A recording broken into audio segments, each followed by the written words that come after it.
Hello friends, तुमच्या सगळ्यांचं पुन्हा एकदा स्वागत आहे माझ्या यूट्यूब चॅनलवर। आज आपण हिअरिंग बोन स्टिच ही पुढची बेसिक स्टिच शिकतोय। त्याच्यासाठी मी इथे 2 रेषा आखून घेतलेल्या आहेत व ट्यूलिपची सुई घेतलेली आहे। तसंच मी हा जरीचा धागा घेतेय। माझ्या चॅनलला लाईक, शेअर आणि सबस्क्राइब करायला विसरू नका। मी ह्या वरच्या पॉइंटवरनं सुई खाली घालून धागा वर खेचून घेणार आहे। आता खालच्या रेषेवर तिरकस मी सुई खाली टाकली आहे, लूप वर घेतेय।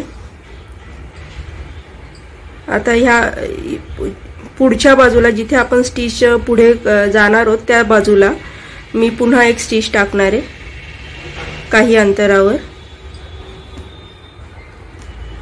व ही स्टिच अशीच आपल्याला मागे ओढून घ्यायची। बॅक साइडला मी एक स्टिच टाकतेय, त्याच्याच पुढे एक लॉक स्टिच टाकायची आहे। आता पुन्हा या वरच्या रेषेवर आपण स्टिच टाकणार आहे क्रॉस मध्ये। मी इथे स्टिच टाकतेय,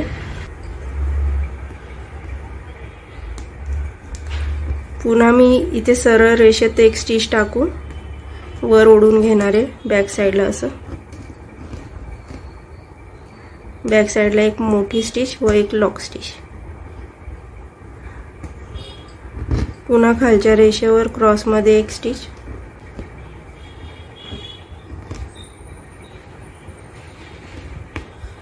पुन्हा स्टिच मागे ओढून घ्यायची आहे। इथे एक मोठी स्टिच, एक लॉक स्टिच।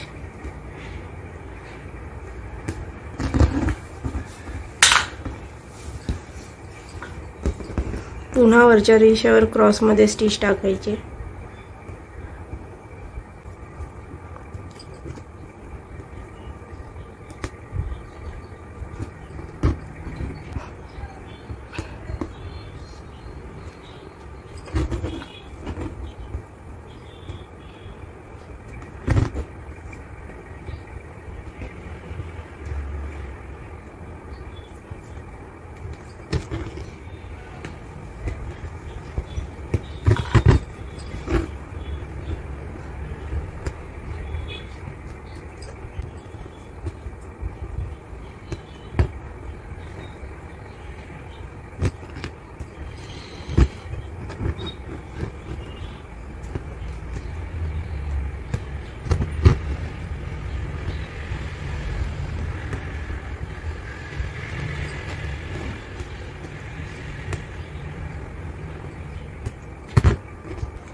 मी इथे लॉक करून घेतेय। मी पुन्हा इथे खाली 2 रेषा आखून घेतलेल्या आहेत व आता मी सिल्कच्या थ्रेडनी ही सेम स्टिच तुम्हाला करून दाखवते। मी इथे वरच्या रेषेवर धागा वर घेतेय व खाली क्रॉस मध्ये स्टिच टाकणार आहे।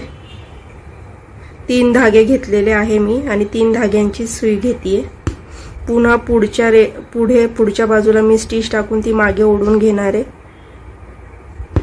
मागच्या बाजूला स्टिच टाकून एक लॉक स्टिच टाकणार आहे।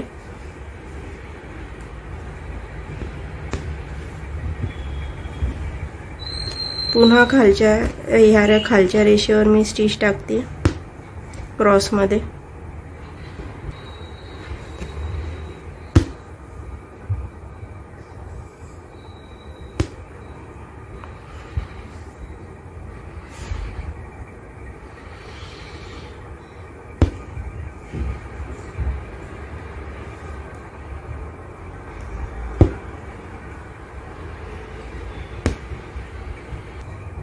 पुन्हा मी खालच्या रेषेवर स्टिच घेतेय।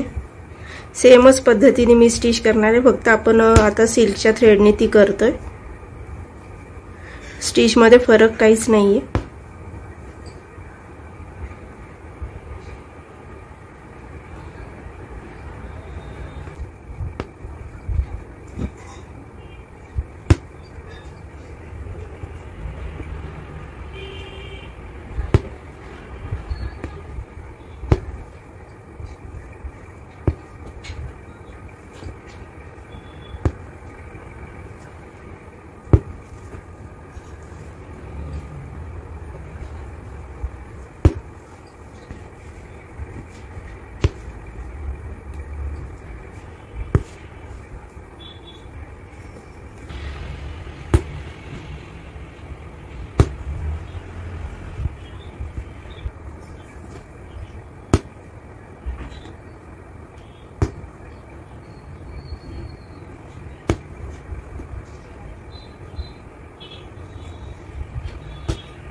मी इथे खाली लॉक करून घेणार आहे.